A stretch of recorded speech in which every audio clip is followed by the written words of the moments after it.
Oi. Eu vou tentar, nesse espaço de tempo que eu tenho aqui para fazer na câmera da plataforma. Eu fiz assim pensando, que eu vi um padre, botaram um vidro de um padre falando absurdos a respeito da religião da moça que faleceu. E, aliás, vale para todos, né? Eu considero um absurdo um padre falar sobre a religião dos outros. O pastor falar, ele também está errado. Só que o pastor, quase que a totalidade dos pastores, eles não têm formação acadêmica nenhuma. Até existem alguns que são advogados, só que eles sabem perfeitamente que eles estão lá só para doutrinar as pessoas da maneira como eles querem. Aliás, todos eles, né? Mas um padre falar a respeito disso é um absurdo, porque o padre, ele obrigatoriamente, ele precisa estudar teologia e filosofia. A Igreja Católica não aceita padre que não tenha essas duas formações acadêmicas. Tem uns que têm até mais.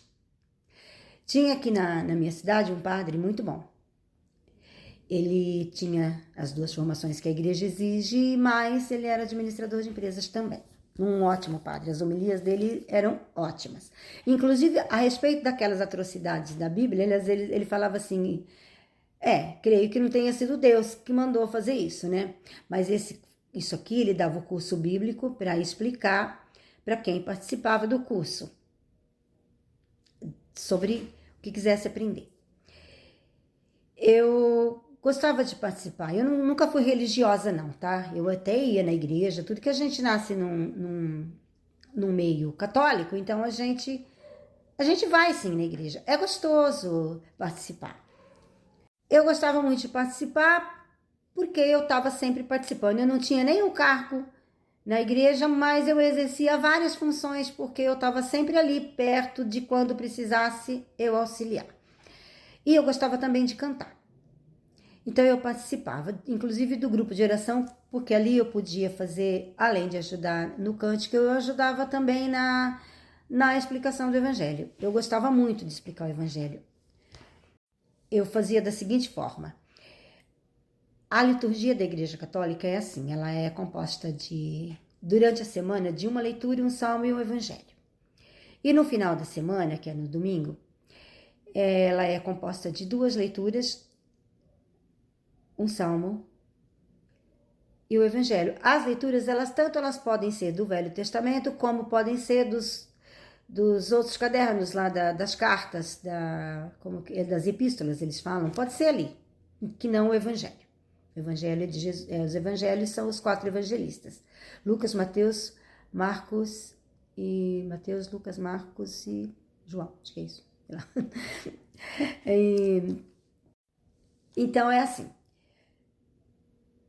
Eu gostava muito de explicar o evangelho, porque eu trazia para os dias de hoje. Estava sempre assim, trazendo para os dias de hoje. Então eu contextualizava assim. Eu pegava a leitura do dia que a gente ia compor o evangelho.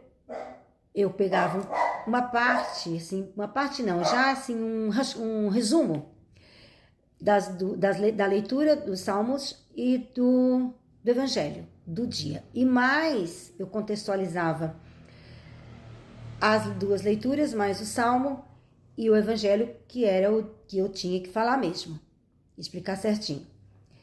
Então eu fazia essa contextualização do que eu ia explicar. Eu gostava muito de explicar o evangelho.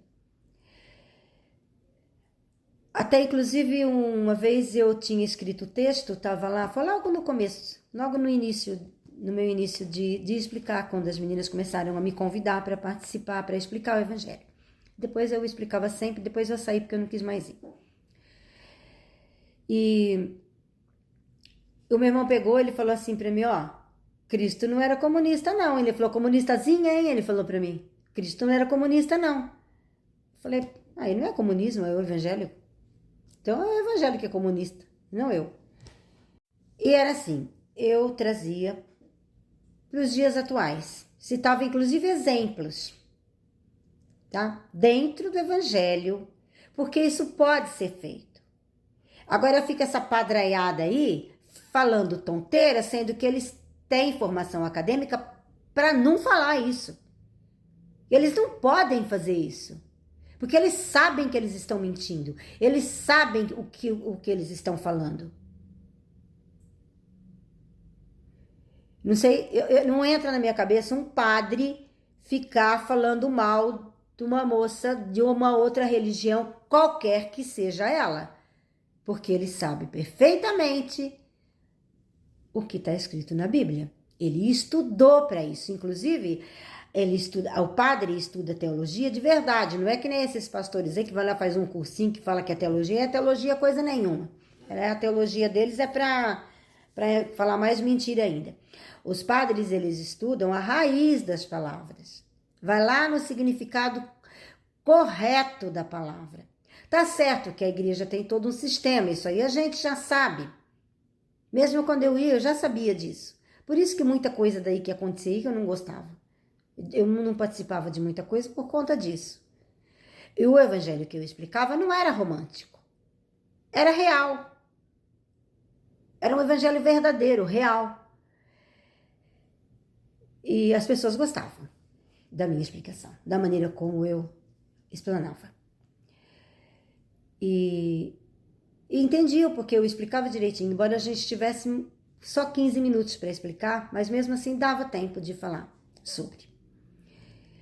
Agora vem padre que sabe perfeitamente que o que ele está falando não é verdade e fica falando isso para doutrinar as pessoas. Fazer igual os evangélicos fazem.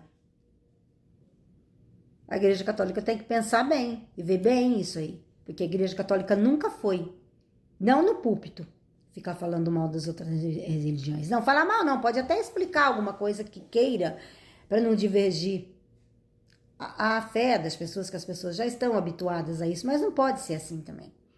Não tem que ser habituado a nada. Pelo menos a coisa ruim, não. Então, o que eu vim aqui trazer para vocês é isso. Não é correto o padre. O pastor também, só que o pastor não sabe. O pastor, ele cria uma narrativa em cima daquilo que ele acredita que é verdade, viu? Tem isso também. Agora, a parte do dinheiro já é outra coisa. Aí já é para outro trabalho. O padre sabe o que significa cada pedacinho da Bíblia, tá? Ele sabe certinho cada detalhe, cada palavra, até aqueles numerinhos que tem lá em cima, ele sabe o significado, tá? Então, quando um padre diverge do que ele tem que falar, eu não sei por que ele faz isso. Qual faculdade foi que ele estudou?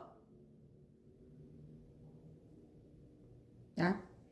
Deve ser nas mesmas que esses advogados ali fazem o direito, que aprende direito na faculdade para fazer tudo torto depois. Só pode, porque não tem cabimento uma coisa dessas. Se a função da igreja é o acolhimento, ela não tem que separar ninguém, não tem que dispersar ninguém, tá? Era isso. Muito obrigada.